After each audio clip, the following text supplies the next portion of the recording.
Hello guys, good morning. असं काय मस्त फटाफट आवरून मी चाललेली कामाला. फटाफट स्टेशनला चाललेली. इथून मस्त रिक्षामध्ये बसली.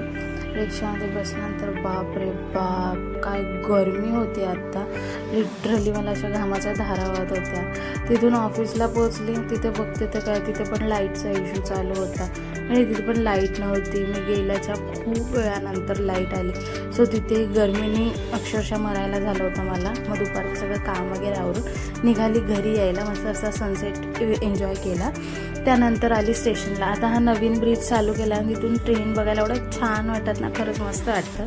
घरी आल्यानंतर माझ्या चेतन भाईनी मला मॅगी बनवली होती, सो ती एन्जॉय केली. आणि त्यानंतर मम्मी आज बाहेर गेली होती तिच्या फ्रेंड्स लोकांसोबत.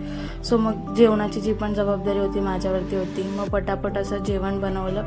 डाळ भात भाजी वगैरे सगळं बनवलं. एक साईडला मुगाची भाजी बनवली आणि त्यानंतर गेली चेतन भाईला सोडवायला. आणि असा संपला आजचा दिवस. थँक्यू.